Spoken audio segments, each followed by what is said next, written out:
Vamos aprender mais um pouco de ciência com o Dr. Stone?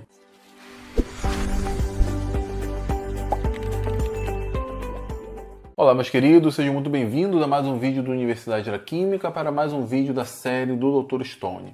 Se você quiser que essa série continue, que o YouTube olhe para esse vídeo e veja que ele é relevante, veja que eu estou ensinando ciência utilizando esse anime, então pelo menos deixe aqui nos comentários Dr. Stone, Dr. Stone, Dr. Stone, vai ajudar bastante, tá? Além, obviamente, de compartilhar e curtir o vídeo caso considere que vale a pena, mas eu tenho certeza que vocês vão gostar. Um detalhe bem rápido, se você for aluno de graduação em Química, ou professor, ou enfim, quiser fazer algum concurso na área de Química ou aumentar o seu conhecimento de Química de uma maneira bem aprofundada, então pense em assinar um dos cursos da Universidade da Química, ou Química Orgânica, ou Química Geral, ou Química Inorgânica, enfim. As áreas básicas de Química, as áreas fundamentais da Química, estão todas no formato de videoaulas presentes lá na plataforma da Universidade da Química. Eu garanto que muitos desses cursos você vai aprender coisas que você não aprendeu na sua graduação, mesmo sendo de uma universidade federal. Mas vamos para o anime. Bom, a ideia aqui é o seguinte, né? Nessa primeira parte, o Senko ele está querendo seduzir alguns integrantes lá do reino de Tsukasa para o reino da ciência. E para isso ele vai utilizar a voz mais bela do mundo, que é a voz da Lilian, né? A voz da cantora Lilian. Ele precisa fazer com que essa voz chegue até o reino lá do Tsukasa. E ele vai fazer isso utilizando o comunicador, né? Utilizando o celular que ele desenvolveu.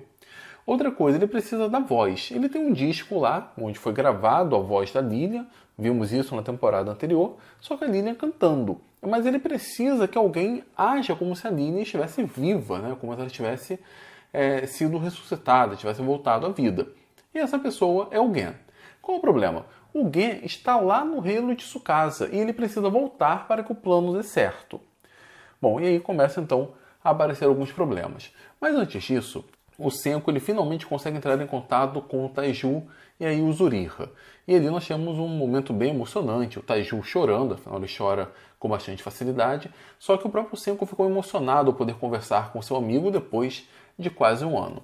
Então, eles utilizam esse comunicador, né? Utilizam essa fantástica invenção da era moderna, mas que foi adaptada para aquele mundo de pedras, e aí a voz pôde atravessar quilômetros. Realmente um milagre, pensando numa pessoa que nunca viu esse tipo de tecnologia. Bom, vamos voltar lá para o Gen. O Gen tem que voltar para o reino da ciência. O problema é que ele, o Chrome e o Magma estão encurralados. Isso porque um cara lá do exército de Tsukasa, um arqueiro muito bom, com um ouvido perfeito, com as ouças muito boas, ele acabou identificando que tinha alguém ali e vai dar flechada neles. Tá? Se aquela flechada acertar, acho que deve machucar um bocado. E o Chrome, então, para tentar escapar, gera uma distração. Ele pega uma pilha, ele pega um pedaço metálico e une um polo da pilha no outro polo da pilha. Era uma pilha com voltagem boa, se eu não me engano, 15 volts, e com isso ele gerou uma resistência. Simplesmente está fechando o circuito. Ele então orienta ali um campo elétrico que a princípio geraria um movimento de elétrons de um polo para o outro. Tá? O que gera ali a passagem da corrente elétrica não é um movimento de elétrons em si, é o alinhamento do campo elétrico, mas tem um movimento ordenado de elétrons. Ocorre que, juntamente com esse movimento ordenado de elétrons, existe ali o choque dos elétrons com a própria estrutura metálica. E isso acaba gerando calor. É o princípio de uma resistência elétrica. O chuveiro da sua casa tem ali, por exemplo, uma resistência elétrica. É simplesmente um pedaço de ferro enrolado. Nas duas extremidades é gerada uma diferença de potencial. E simplesmente como o ferro não é dos melhores condutores nesse sentido, esse movimento gera uma quantidade grande de calor e ela aquece. É o que o Chrome tentou fazer aqui com uma pilha com uma voltagem, uma diferença de potencial considerável, o que possibilita então esse aquecimento do fio, gerando portanto uma resistência. Como ele joga isso no mato seco, que pega fogo com muita facilidade, pronto, ele conseguiu então fazer com que aquele mato pegasse fogo, gerou-se ali uma fumaça, começam a gritar, e isso acaba atrapalhando a eficiência lá do arqueiro, e eles conseguem distrair, e o Gen então chega até o reino da ciência. Bom, lá o Senko, ele pediu para o Kaseki fazer uma mola de relógio de cobre, e essa mola de relógio iria ajudar, por exemplo, a fazer com que esse sistema ficasse mais automatizado. Na prática, isso aqui é vitrola que ele desenvolveu. Ele quer que a agulha passe por esse disco de vidro, só que anteriormente era um movimento manual, né? Alguém tinha que ficar rodando ali. Agora não precisa, agora só dá corda, igual os relógios antigos não, né?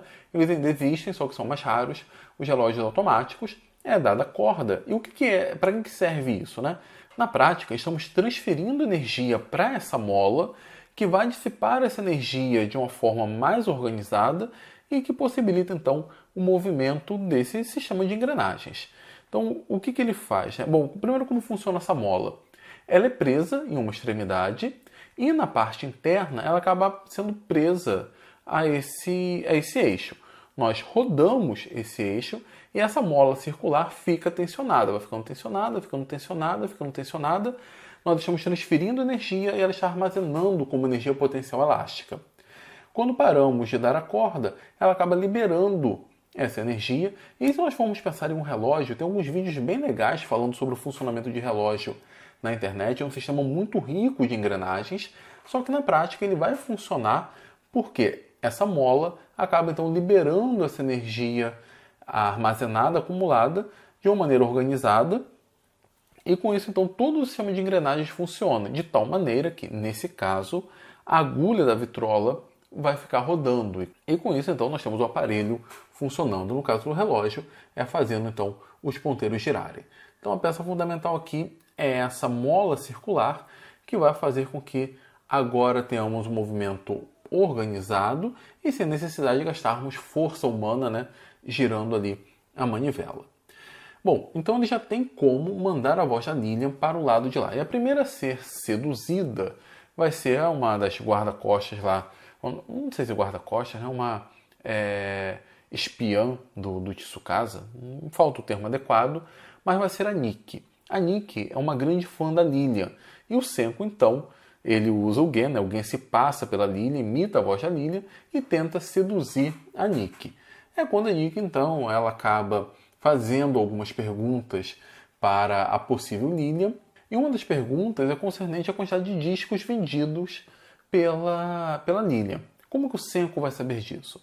Ele utiliza um método aproximado bem interessante, que é chamado de problema de Fermi, ou aproximação de Fermi, ou estimativa de Fermi. O Senko ele começa a utilizar alguns dados que ele conhece, faz ali algumas contas, multiplica alguns fatores e chega à conclusão de que ela teria uma fortuna de tantos milhões. Bom, esse processo chamado estimativa de Fermi, ele é bem interessante mesmo e nós podemos utilizar no dia a dia. Na prática, nada mais é do que nós pegarmos um conjunto de informações e fazermos um cálculo aproximado. Esse cálculo seria um cálculo aproximado, seria um chute, só que um chute orientado. É necessário ali termos alguns argumentos coerentes, não serve multiplicar ou calcular qualquer coisa. O Senko, por exemplo, sabia quanto valia o CD, sabia, por exemplo, de várias fontes de renda da Nikki, e com isso, da Lilian, e com isso então chegou a uma estimativa bem adequada. Se formos procurar na Wikipédia sobre o verbete estimativa de Fermi, temos um exemplo bem interessante que eu queria compartilhar aqui com vocês, só para colocarmos esse problema na prática. Então vamos lá. Um outro problema clássico de Fermi é a estimativa de quantos afinadores de piano existiam em Chicago. A solução para este problema envolve a tomada de alguns pressupostos e a multiplicação dos fatores. Primeiro, devemos assumir algumas hipóteses. Então vamos lá. Item 1. Existem aproximadamente 9 milhões de pessoas morando em Chicago. Existem, em média, 2 pessoas morando em cada casa em Chicago. Essa é uma estimativa adequada? Vamos lá. Terão casas que têm uma pessoa só. Outras casas acabam tendo 4 pessoas, 5. Mas a maioria delas tem 2. E na média nós temos, então, 2 pessoas por casa. Então, de cara, se nós temos 9 milhões de pessoas em Chicago, bom, esses 9 milhões divididos por 2 nos dá, na verdade, um total de 4 milhões e 500 mil casas aproximadamente. Uma casa em 20 possui um piano que é afinado regularmente. Então vamos lá. Não são essas 4 milhões e 500 mil casas que têm um piano. Na verdade, imaginamos que uma a cada 20. Então podemos simplificar esse número, vamos dividir por 20. Vamos considerar que apenas uma em cada 20 casas tem um piano que precisa ser afinado, o que nos dá 225 mil pianos. Beleza? Já temos então a quantidade de pianos presentes em Chicago. O que nós precisamos é fazer a conta para a necessidade de afinadores. Quantas pessoas seriam necessárias para afinar esses pianos? O item 4, pianos são afinados regularmente. São afinados em média uma vez por ano. Então, cada casa vai precisar de um afinador apenas uma vez ao ano. Leva para um afinador de piano, em média, 2 horas para afinar um piano, contando a viagem. E cada afinador de piano trabalha 8 horas por dia, 5 dias por semana, 50 semanas ao ano. Então, o afinador precisa de 2 horas para afinar um piano, trabalha 8 horas por dia, então ele afina 4 pianos por dia. Trabalha 5 dias na semana. Então, lembrando, temos 225 mil pianos. Ele afina 4 pianos por dia, isso vezes 5 dias, e cada ano tem 50 semanas, vezes 50. Então, significa que cada afinador consegue afinar 1000 pianos por ano. Né? Só vai voltar na casa no ano seguinte. Então, ele afina 1000 pianos por ano.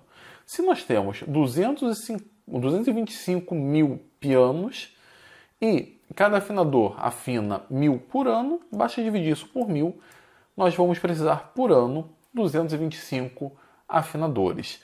Então, o mercado de afinadores de piano de Chicago funcionaria ali em torno de 225 trabalhadores. O valor exato disso aqui é 290 afinadores. Então, percebam que mesmo sendo um cálculo aproximado, mesmo sendo um chute, foi um chute bem próximo. Mas ele só é bem próximo porque foram utilizados dados coerentes. Não vale utilizar qualquer coisa. Bom, pessoal, era isso que eu queria falar com vocês nesse vídeo. Eu espero que vocês tenham gostado. Se gostaram, então, por favor, compartilhe, dê o seu like. Se for novo por aqui, se inscreva no Universidade da Química. Temos vídeos novos toda semana. Temos semanas com 3, 4 vídeos, às vezes um pouco menos. Mas sempre tem informação nova por aqui, tá bom? Se você acompanha apenas a série Dr. Stone, então até o próximo vídeo sobre o episódio 4.